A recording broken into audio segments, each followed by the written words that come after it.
Hello dears, welcome to തണ്ട kitchen recipes. ഇന്ന് വളരെ എളുപ്പത്തിൽ ഒരു പ്ലം കേക്ക് ഉണ്ടാക്കിയെടുക്കാം. ഓവണും ബീറ്ററും ഒന്നും ഇല്ലാതെ നമുക്ക് വളരെ ഈസി ആയിട്ട് വീട്ടിൽ തന്നെ പ്ലം കേക്ക് ഉണ്ടാക്കിയെടുക്കാം. നല്ല സോഫ്റ്റ് ആയിട്ടുള്ള പ്ലം കേക്കാണിത്. വാങ്ങിക്കുന്ന പ്ലം കേക്കിനേലും വളരെ നല്ല ടേസ്റ്റുമാണ്. അപ്പോൾ നമുക്കിത് എങ്ങനെയാണ് ഉണ്ടാക്കുന്നതെന്ന് നോക്കാം. നമുക്ക് ആദ്യം പഞ്ചസാര കാരമലൈസ് ചെയ്തെടുക്കാം. അതിനുവേണ്ടി 1/2 കപ്പ് പഞ്ചസാര പൊടിച്ചത് ഒരു പാനിലേക്ക് ഇട്ട് കൊടുക്കാം. ഞാൻ പൊടിച്ച പഞ്ചസാരയാണ് എടുത്തിരിക്കുന്നത്. അപ്പോൾ പെട്ടെന്ന് നമുക്ക് കാരമലൈസ് ചെയ്തെടുക്കാൻ പറ്റും. നന്നായിട്ട് പതഞ്ഞ് വരുമ്പോൾ തന്നെ ചൂടുവെള്ളം ഒഴിക്കണം. കൂടുതൽ അങ്ങോട്ട് ഡാർക്കായി പോവാതെ എടുക്കുന്നതാണ് കൂടുതൽ ടേസ്റ്റ്. ഇതിലേക്ക് 1/2 കപ്പോ അല്ലെങ്കിൽ 1/4 കപ്പ് വെള്ളം, ചൂടുവെള്ളം ചേർത്ത് അഴിപ്പിച്ച് മാറ്റി വയ്ക്കാം. തലേദിവസം ഉണ്ടാക്കി വെക്കുകയാണെങ്കിൽ പിറ്റേ ദിവസം നന്നായിട്ട് തണുത്തിരിക്കും. ഇനി ഒരു കഷ്ണം പട്ടയും 4 കറയാമ്പും ഒരു കഷ്ണം ജാതിക്കയും കൂടി പൊടിച്ച് മാറ്റി വയ്ക്കണം. ഇനി ഒരു ബൗളിലേക്ക് ഒരു അരിപ്പ വെച്ചിട്ട് അതിലേക്ക് 2 കപ്പ് മൈദ മാവ് ചേർക്കുക. ഇതിലേക്ക് 2 ടീസ്പൂൺ ബേക്കിംഗ് പൗഡർ ചേർക്കാം.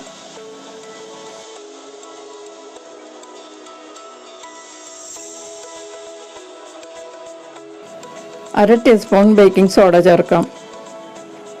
ഇതിലേക്ക് ഇനി പൊടിച്ചു വെച്ചിരിക്കുന്ന മസാല ചേർത്ത് കൊടുക്കാം. പട്ട, ഗ്രാമ്പു, ജാതിക്ക അത് ഇതിലേക്ക് ചേർക്കാം.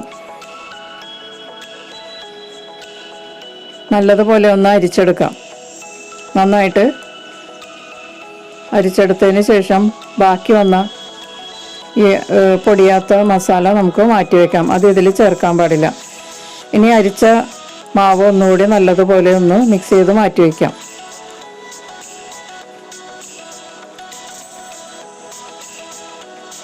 ഇനി 1/4 കപ്പ് പഞ്ചസാരയിലേക്ക് 1/4 ടീസ്പൂൺ ഉപ്പും കൂടി ചേർത്തിട്ട് നല്ലതുപോലെ മിക്സിയിലിട്ട് ഒന്ന് പൊടിച്ചെടുക്കാം.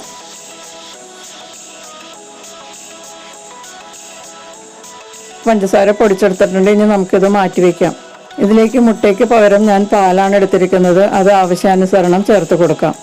ഇനി മിക്സിങ് തുടങ്ങാം. അതിനു മുൻപ് ലോ ഫ്ലെയിമിൽ ഞാനിത് ബേക്ക് ചെയ്യാനുള്ള പോട്ട് ഞാൻ ചൂടാക്കാൻ വെച്ചിരിക്കുകയാണ്. അപ്പോൾ കേക്കിൻ്റെ ബാറ്റർ റെഡി ആകുമ്പോൾ പോട്ട് നന്നായിട്ട് ചൂടായിട്ടുണ്ടാവും. ഇനി ഇതിലേക്ക് ലിക്കറിൽ സോക്ക് ചെയ്ത് വെച്ച ഡ്രൈ ഫ്രൂട്ട്സ് വേണം. അത് ഞാൻ 1/4 കപ്പ് എടുത്തിട്ടുണ്ട്. ഇനി ഒരു ബൗളിലേക്ക് നമുക്ക് പൊടിച്ച പഞ്ചസാര ചേർത്ത് കൊടുക്കാം. ഇതിലേക്ക് 1/2 കപ്പ് ഉരുക്കിയ നെയ്യ് ചേർത്ത് കൊടുക്കാം. പകരം സൺഫ്ലവർ ഓയിൽ ചേർത്താലും മതി. പഞ്ചസാര പൊടിയുമായിട്ട് നല്ലതുപോലെ മിക്സ് ചെയ്യാം. ഇനി ഇതിലേക്ക് കാരമലൈസ് ചെയ്ത ഷുഗർ സിറപ്പ് ചേർത്ത് കൊടുക്കാം. ഇത് ഏകദേശം 1/4 കപ്പ് ഉണ്ടാകും. ഇനി നല്ലതുപോലെ ഇതുമായി മിക്സ് ചെയ്യാം.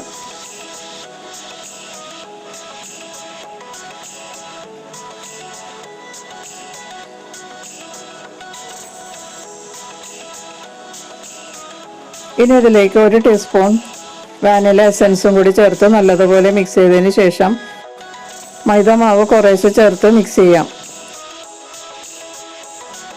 മിക്സ് ചെയ്യുമ്പോൾ ഒരേ സൈഡിലോട്ട് തന്നെ മിക്സ് ചെയ്യാൻ ശ്രമിക്കുക. കുറേശ്ശെ മാവ് ചേർത്ത് മിക്സ് ചെയ്തെടുക്കുന്നതാണ് നല്ലത്. നമുക്ക് വീണ്ടും കുറച്ചുകൂടി മാവ് ചേർത്ത് മിക്സ് ചെയ്യാം.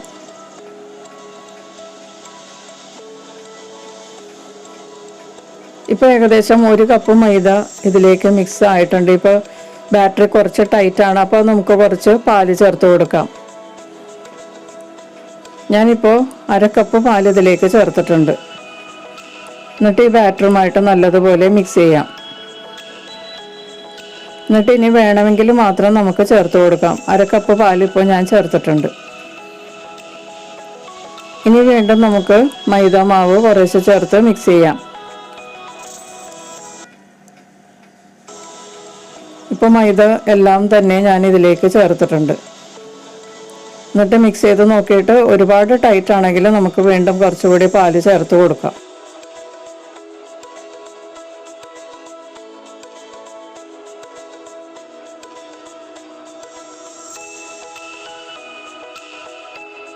ഇപ്പോൾ ഈ ബാറ്റർ നന്നായിട്ട് മിക്സ് ചെയ്തിട്ടുണ്ട്. കറക്റ്റാണ് ബാറ്റർ. ഈ പാകത്തിലായിരിക്കണം. ഒരുപാട് അങ്ങോട്ട് ഒഴുകുന്ന തരത്തിലാകരുത്. കുറച്ചിങ്ങനെ വിട്ട് വീഴുന്ന പാകത്തിലായിരിക്കണം. ഇനി ഈ ഡ്രൈ ഫ്രൂട്ട്സിലേക്ക് കുറച്ച് മൈദ തൂവി ഒന്ന് പുരട്ടിയതിന് ശേഷം ഇതിലേക്ക് ഇട്ട് കൊടുക്കാം. കേക്കിൻ്റെ ബാറ്ററിലേക്ക് ഇട്ട് കൊടുത്ത് നല്ലതുപോലെ ഒന്ന് മിക്സ് ചെയ്തെടുക്കാം. മൈദ മാവ് ഒന്ന് പറ്റിച്ചെടുക്കുന്നത് ഈ ഫ്രൂട്ട്സ് എല്ലാം കൂടി താഴെ ഒരുമിച്ച് പോകാതിരിക്കാനാണ്. ഇതിപ്പോൾ മുകളിലും താഴെയൊക്കെ ഒരുപോലെ ഇരിക്കും. ഇനി നമുക്ക് ഒരു മോൾഡ് എടുത്തിട്ട് അതിലേക്ക് ബാറ്റർ ഇട്ട് കൊടുക്കാം. ഇത് മോൾഡിൽ ഞാൻ ഓയിൽ ചെയ്ത് ഡസ്റ്റ് ചെയ്തിട്ട് അതിൻ്റെ പുറത്ത് ഞാൻ ബട്ടർ പേപ്പർ ഇട്ടിട്ടുള്ള മോൾഡാണ്. ഇതിൻ്റെ പുറത്തേക്ക് നമുക്ക് ഈ കേക്കിൻ്റെ ബാറ്റർ ഇട്ട് കൊടുക്കാം.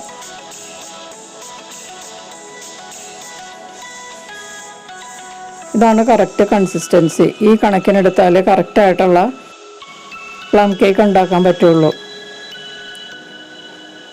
ഈ ബാറ്റർ എല്ലാം നമുക്ക് ഈ മോൾഡിനകത്തേക്ക് ഇട്ടതിന് ശേഷം ഒന്ന് ടാപ്പ് ചെയ്ത് കൊടുക്കാം. 2-3 പ്രാവശ്യം ഒന്ന് ടാപ്പ് ചെയ്യണം. ഇതിൽ എയർ ബബിൾസൊക്കെ ഒന്ന് പോകാൻ വേണ്ടിയിട്ടാണ്. അതിനുശേഷം ഇതിൻ്റെ പുറത്തേക്ക് കാഷ്യൂസ് വെച്ച് ഡെക്കറേറ്റ് ചെയ്യാം. ഞാനിപ്പോൾ കാഷ്യൂസ് മാത്രമാണ് വെക്കുന്നത്. നിങ്ങൾക്ക് വേണമെങ്കിൽ കിസ്മസും അതുപോലെ ചെറിയൊക്കെ വെച്ച് അലങ്കരിക്കാവുന്നതാണ്.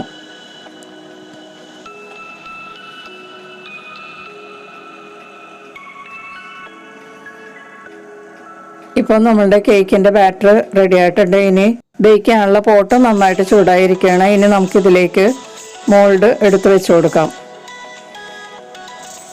അതിനുശേഷം മൂടി വെച്ച് മീഡിയം ഹീറ്റിൽ 40 അല്ലെങ്കിൽ 45 മിനിറ്റ് ബേക്ക് ചെയ്യാം. ബേക്ക് ചെയ്യുന്ന പാത്രത്തിൻ്റെ വലിപ്പം അനുസരിച്ച് ഇതിൻ്റെ സമയം വ്യത്യാസപ്പെടും. ചെറിയ പാത്രമാണെങ്കിൽ 35 മിനിറ്റൊക്കെ കൊണ്ട് റെഡിയാകും. ഇതിപ്പോൾ 45 മിനിറ്റ് ആയിട്ടുണ്ട്. ഇത് റെഡിയായോ എന്നറിയാനായിട്ട് മൂടി തുറന്നതിന് ശേഷം ഒരു കമ്പി കൊണ്ട് നടുക്കൊന്ന് കുത്തി നോക്കുക. അപ്പോൾ അതിൻ്റെ അറ്റത്ത് ഒട്ടിപ്പിടിക്കുന്നില്ലെങ്കിൽ കറക്റ്റ് പാകമായിട്ടുണ്ട്. ഒട്ടിപ്പിടിക്കുന്നുണ്ടെങ്കിൽ ഒരു 5 മിനിറ്റും കൂടി മൂടി വെച്ച് ബേക്ക് ചെയ്തെടുക്കാം. ഇപ്പോൾ നമ്മളുടെ കേക്ക് നല്ല ഭംഗിയായിട്ട് ബേക്ക് ചെയ്ത് കിട്ടിയിട്ടുണ്ട്. നന്നായി തണുത്തതിന് ശേഷം മാത്രം കട്ട് ചെയ്യുക, അല്ലെങ്കിൽ ഇതുപോലെ കട്ട് ചെയ്ത് നമുക്ക് കിട്ടില്ല. വളരെ നല്ല ടേസ്റ്റ് ആയിട്ടുള്ള ഒരു കേക്കാണിത്.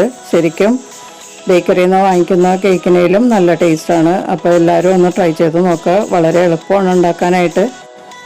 ഈ ക്രിസ്മസിന് എല്ലാവരും ഈ ഒരു കേക്കിൻ്റെ റെസിപ്പി ട്രൈ ചെയ്ത് നോക്കുക. വീണ്ടും നമുക്ക് മറ്റൊരു റെസിപ്പിയുമായിട്ട് കാണാം. എല്ലാവർക്കും മെറി ക്രിസ്മസ് നേരുന്നു. Thank you.